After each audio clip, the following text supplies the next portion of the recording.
Hi folks, welcome back to Stacey Can. Today I am making cherry pie filling. I've had a request for it, but unfortunately where I'm at now, I'm in Oregon and we've had a record wet spring.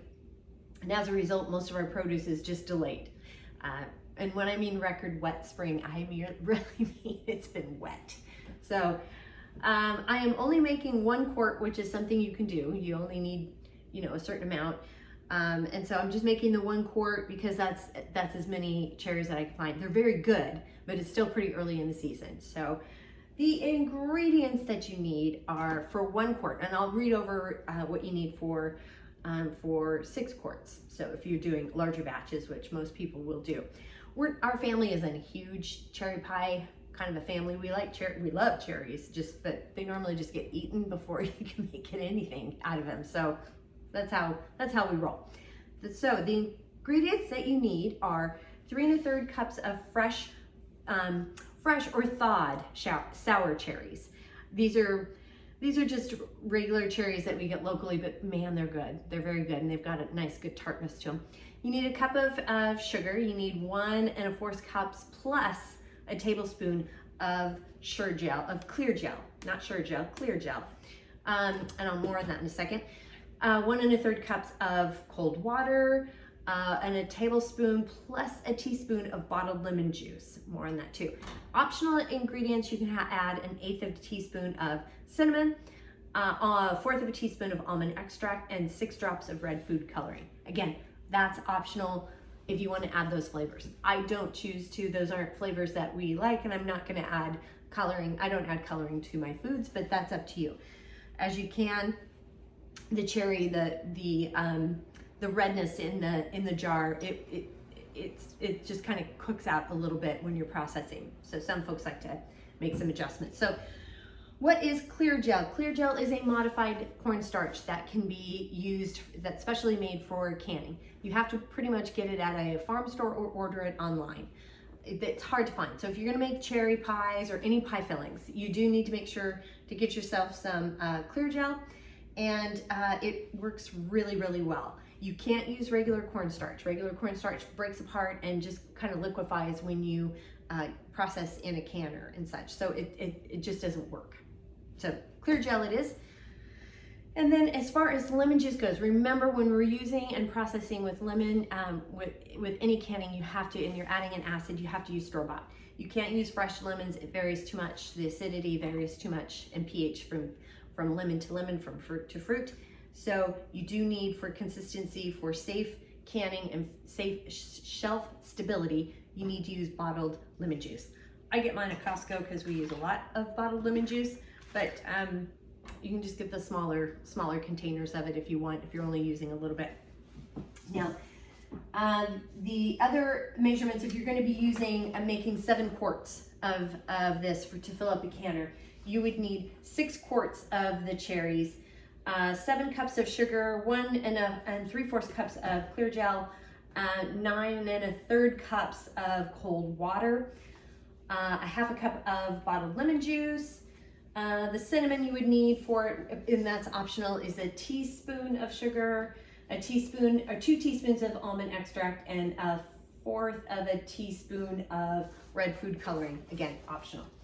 I'm not going to be using that. So tools that you need: a cherry pitter. It's really nice to have something like this, which I do. They have other cherry pitters. Maybe you have them, but you can buy them and you can do more cherries at one time. And that because it's the pits to pit a cherry. More on that. I'll show you how to use that. You don't necessarily need this. You can use a chopstick if you want and just kind of poke through it. I've seen other examples online. You can use an unbent, what is it? They were using like a paper clip, a bobby pin, like a hairpin that you could use. You just need something that you can push in there and push the pit out. So that's essentially what it is. The other tools you need are some measuring cups. You need a big spoon. You do need your ladle. We're doing a 1-inch Headspace today. We need our Headspace tool. We are definitely bubbling, so you need a chopstick or something to bubble with.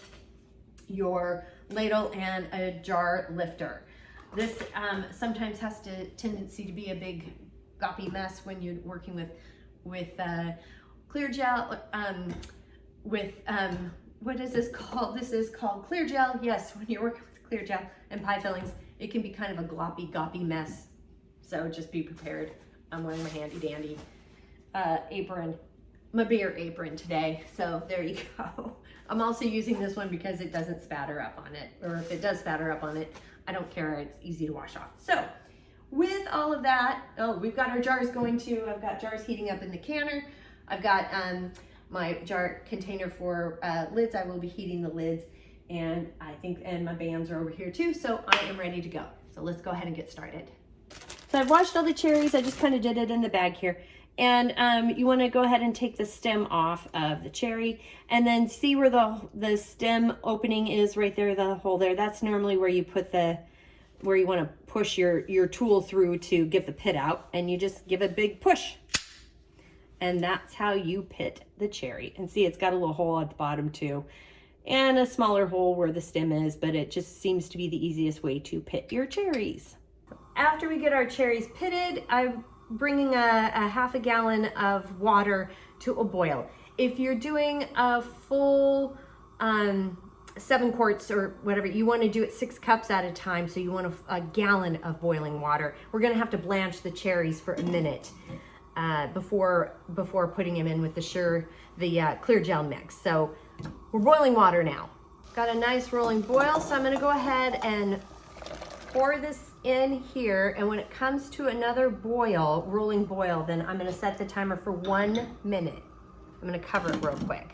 So we've got a boil going, so I've gone ahead and set the timer for 1 minute. Timer has gone off, so I'm going to cut the heat, and we're going to drain these, and then put them in a bowl with a lid. I'm going to add the sugar and the Clear Jel, and also the water, and I'm going to bring this up to a medium-high heat just until it starts to thicken. I think I'm going to use a whisk here. Okay, so I've got it. Look how thick that is. Isn't that great? So I've got it. It's starting to bubble and boil a little bit, so I'm going to go ahead and add the lemon juice, and then we're going to set a timer for 1 minute.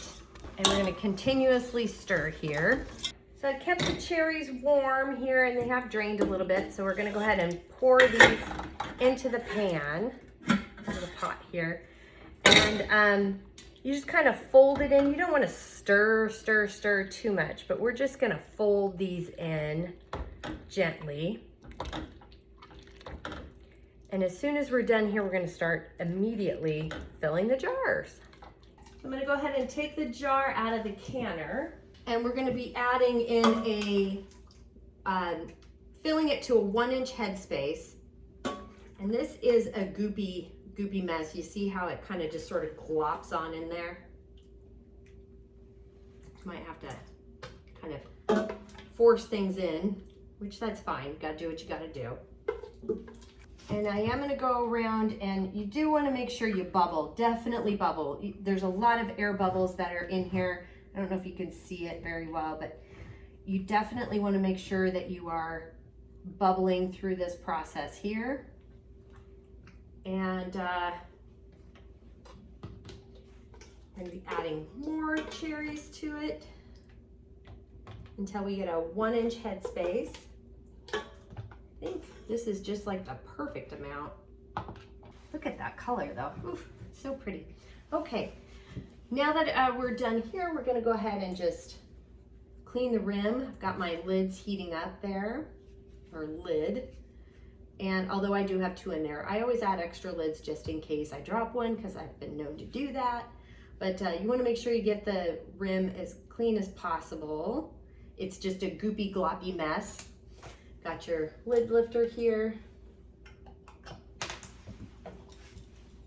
Got my ring and fingertip tight, and the jar is hot, so be careful. Okay, just fingertip tight, and then just straight up and over and into the canner. Do not tip or tilt. So I've made sure, especially with a full quart, you gotta make sure that you have at least an inch of water over the top of the jar.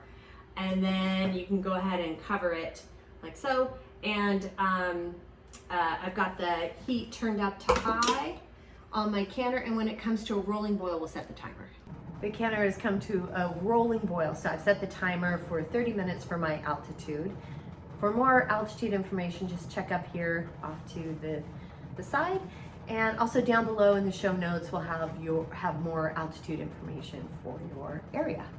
The 30-minute timer has gone off, so I'm going to go ahead and cut the heat. And then also we're going to remove the lid from the canner and set the timer for 5 minutes. Be careful when you remove it. You want to open the lid away from your face because that's a facial you do not want. We'll set the timer for 5 minutes. This will help let the food settle in the jars, and it helps with the sealing process as well. 5-minute timer has gone off, so I'm going to go ahead and remove the jars. Just look at that color. It is gorgeous. And this is how we make some cherry pie filling. It'll be great to have in the winter, and I'm hoping as the season goes on that more cherries become readily available. There were a bunch last week, and it was just kind of coming on, but when I got to the store in the farmer's market this week, there weren't any available. So or very few available, I should say, because I obviously got some, but there you go. But that's how we make it. The recipe is down below, and while you're down there, please hit like and subscribe because that does help. And if you have any questions, comments, suggestions, feedback, concerns, by all means, please reach out to me. I'm on Facebook at Stacey Can Can. You can at me on Instagram and TikTok at Stacey Can Can. My website is www.staceycancan.com, and my email is info@staceycancan.com. I'm also on LinkedIn at Stacey Can Can. So thanks so much for joining me today, and until next time, happy canning.